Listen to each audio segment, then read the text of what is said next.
Well, you guys might remember that goal from earlier in the playoffs. Ryan O'Reilly having a bit to do with that. A bit of a fluky goal from Dan Boyle.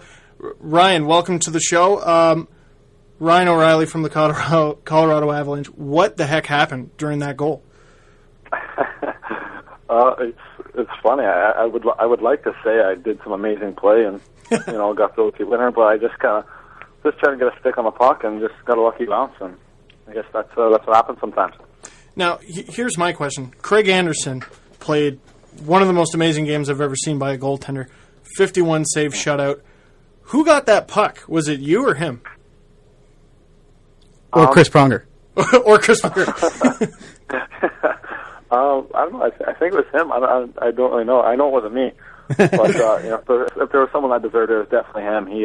He stood on his head, and I can't believe that we actually won that game. Like, it's just they should have killed us, but he just stood behind us and was so strong.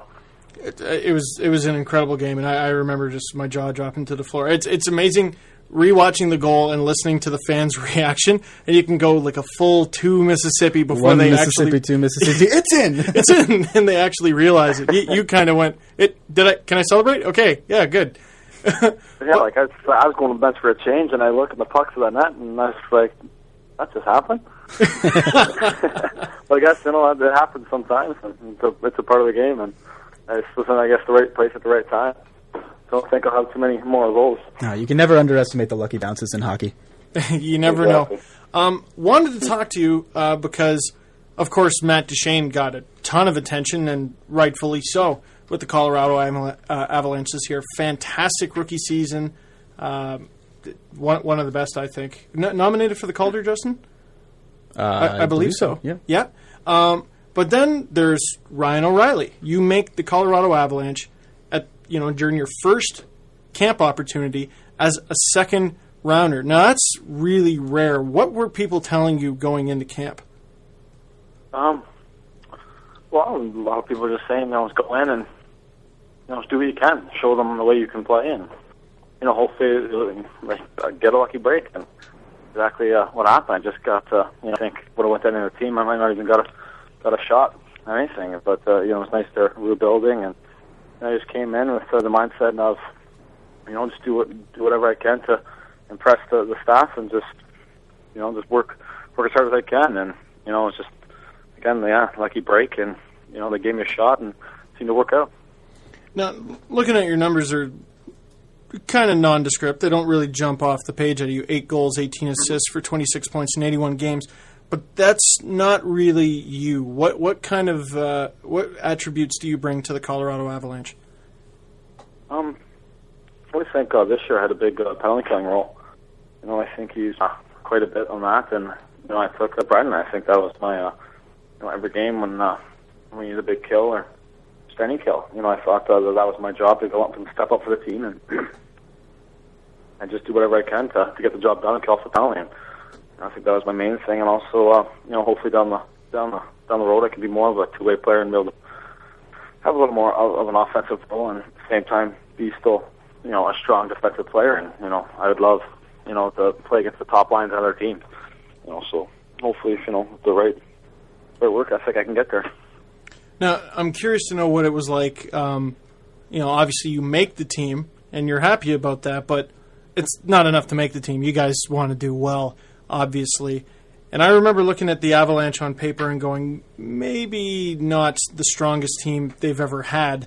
And then you guys go and you prove the hockey world wrong. You were a strong 8th seed. How does being maybe the underdog help a team like yours?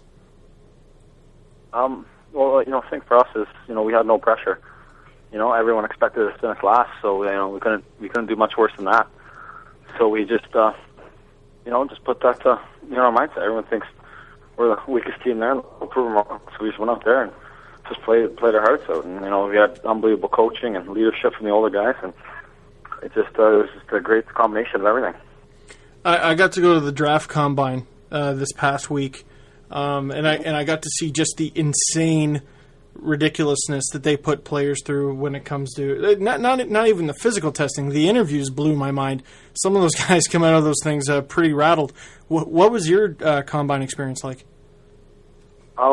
It's definitely stressful and intense. You you come to teams, you don't really know what to expect. Whether they're gonna, try to figure out what kind of person you are, what you think of yourself. It's just, you never know what to expect from teams. So, definitely, it's tough to sleep. Just trying to think about what you want to say to, make the best of them. So, it's definitely a long few days of just kind of, be preparing for meetings, and then also just the fit testing and stuff like that was all, wondering how tough it actually is and stuff like that. So it was a pretty stressful event.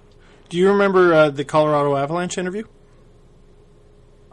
Yeah, I do. It was good. It was actually pretty short. I just they came and asked us just some simple questions, and they pretty much said, just we're interested in you, and that was it. It didn't really stand out too much, but I just remember they're all just really great guys, and they seem interested in me, and I was lucky enough to that they picked me. Now, as we await the 2010 NHL entry draft, you were kind of in the unfortunate position of, will I or won't I be a first-round draft pick? And you kind of, what was that experience like, kind of waiting, not knowing whether or not your name would be called on the first day or second? Well, it was very I had a huge headache after it. Just the stress of it, because I think one of the teams said around kind of the middle they were thinking of taking me, and I was up there, so I just really just thinking, am I going to go now? So from like halfway on from the first round, I thought maybe I'm going, and by the end of it, I was just I had a huge headache. It's like, I was just just frustrated and stuff like that. But and then the next day it came around, and it was just 3 picks in, and I was gone. And I was like, that's kind of a relief. And it kind of worked out for the best, I think. Well, I guess all the headacheing has been worth it so far. Now, going forward into your next NHL season, what are you doing differently preparing for next season that maybe you didn't know before? There's so many things. It's just hard to forget. Definitely, every summer it's always to get bigger, stronger, and faster. But it's nice just to know what they're looking for, when they're in their beginning of the season testing, what they want to see and stuff like that. So it gives me, off ice, it gives me, some goals to train for and stuff like that. And then, on ice, there's so many little things, and just being at that speed of the game, just to learn what things you need. So it's definitely, getting stronger just in all areas. So that's just what I'm planning to do throughout the summer. Well, Ryan, really appreciate you joining the Steve Dangle Show today, and hopefully you have a great season next year. Thanks for coming on the show. Yeah, no problem. You do a great job. Thanks a lot.